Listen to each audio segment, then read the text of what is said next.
Last year, Jon Pyzel told us that JJF rides the same board at Pipe, Haleiwa, and Sunset. This is John's board and then Nathan's board. In Hawaii, during this time of year, unless it's really pumping, he's almost always on a 6.2. That's kind of like he's either on a 6.0 or 6.2. In the past, for sure, you're making a board for Pipeline and a board for Sunset and a board for Haleiwa. The way that we've been boards have been evolving, they'll ride these boards at every one of those spots. We wanted to see if this theory would succeed with another more mortal Vans Triple Crown competitor.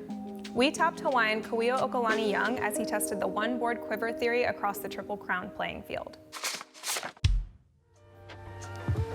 Last winter, Jon Pyzel had a theory that he could shape one board that would be good at each of the Vans Triple Crown locations, Sunset, Haleiwa, and Pipe. This year, I'm gonna be putting his theory to the test with my 6.2 board by Duke Aipa.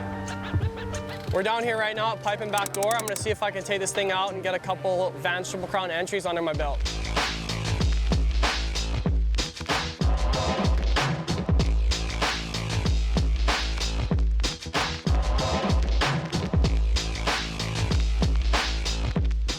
First day when we tried to serve Pipe is only like, I don't know, 1 to 2. So like trying to swing around the 6.2 was definitely a little harder, like trying to hit the transition from the bottom turn into the lip. The wave's only like yay high, so getting the 6.2 to move was a little bit hard.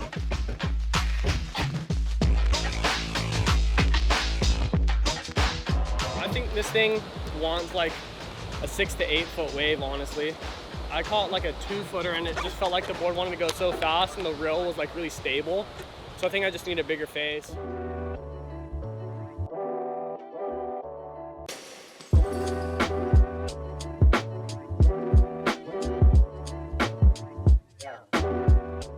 What was tough for Pipe was, honestly, nothing. I mean, we only surfed it when I was like 4 foot, so I would ride a 6.2 out there typically. If it was a little bit bigger, like if it was some second reef roll-ins, it would be harder because 6.2, you kind of got to sit under the lip to make sure you get into it, and it's a little harder to paddle into the bigger waves.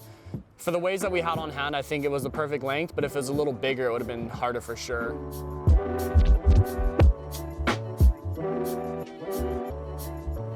And I submitted the waves for the digital Vans Triple Crown of Surfing, and the first score I got was a 14.4 for kind of like the smaller runner of a backdoor wave.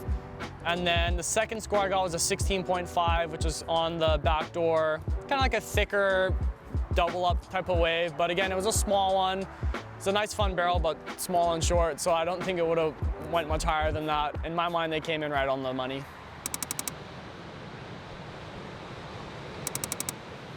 All right, so this morning we're down here at Sunset Beach. Looks like it's about 4 foot, occasional 5-footer, pretty fun and playful, little rippables. Got the board. I feel like it's gonna do pretty good today. It's not too big at sunset. It looks like it's got a nice clean open face. I feel like the board's gonna perform well. Hopefully I can get a couple turns in and maybe a little bonus barrel, cross my fingers.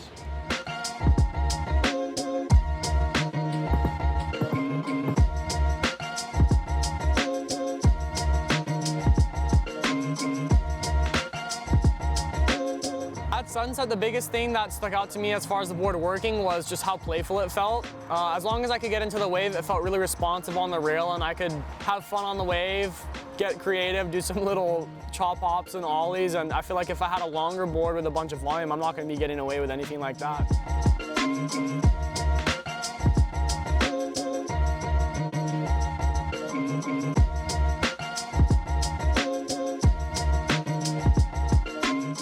We surfed Sunset today, and I don't know if there were a lot of pluses just because it was a little bigger, and when you're out there, you're battling with guys on 10.0s. Would have been nicer to have something with some more meat, maybe like, I don't know, a 6.8. Yeah, when John rode his board, like I watched all his clips from the Digital Triple Crown last year, and he made it work because he's like taking off on the chip shots and almost behind the peak at Sunset and Haleiwa.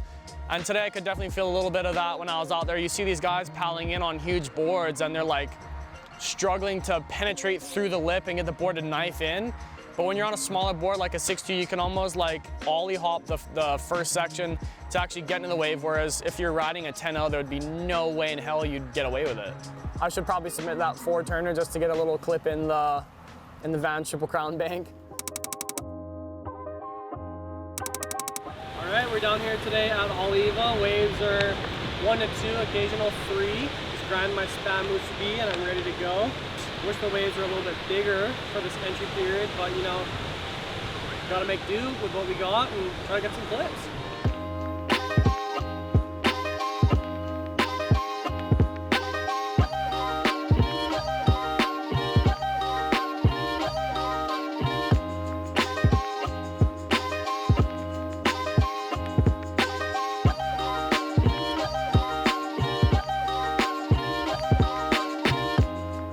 Surf Haleiwa was about 4 foot. The 6'2" did feel a little bit long for the waves that we had. Typically, I would have wanted to go with something like a 6'0", but the board didn't really have a hard time paddling into waves, which was nice. I could kind of take off in the spot that I wanted to, and it didn't feel like it got caught at all.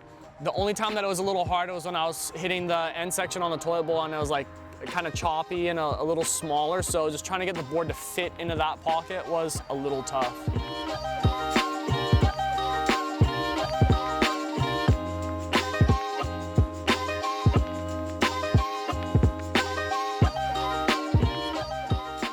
I submitted 1 clip, had a wrap turn, a floater, and then like a little layback, and then 1 more section that I had to cut the turn short so I didn't hit a kid. I got a 11.3 out of 30, which is close to what I thought I would get for it. It wasn't like a crazy wave, it was a smaller day, and I love the board. Duke killed it on the shape, the varial foam feels good, and now I'm a believer in the Pyzel Jon theory.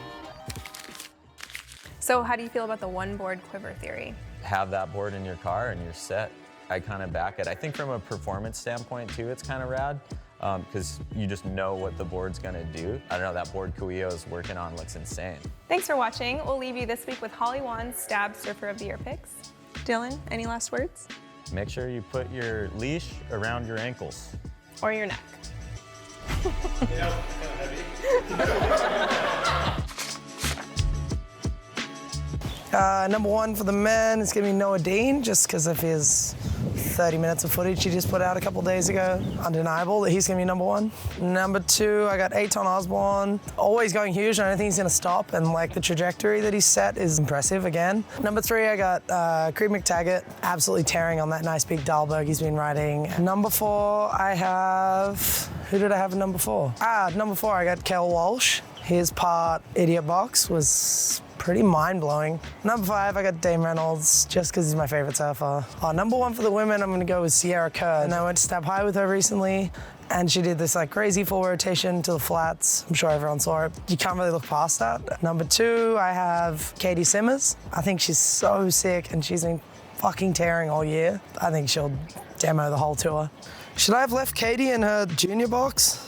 Number 3, Steph Gilmore. Coming back and winning an 8th world title is fucking crazy. Like, admirable efforts, and I'm stoked for her. At number 4, I have Moana Jones. She's so sick out there, and I can't really see anyone beating her if the waves get good. At number 5, I've got Jaleesa Vincent. She put out a nice part, Macaroni in the Pot, where she went to Macaroni's with her boyfriend Luca, and like, she's owning her space, and it's really nice to see.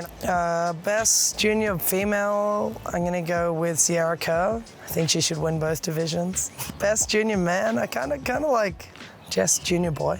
Kind of have to give it to Jackson Dorian. I just think he's like working really hard for like such a little kid. I definitely think that you see the most of him doing the craziest surfing out of all those kids. Yeah, best edit of the year, definitely gonna have to go with Idiot Box. The surfing in that is undeniably the best under 18-minute clip of the year.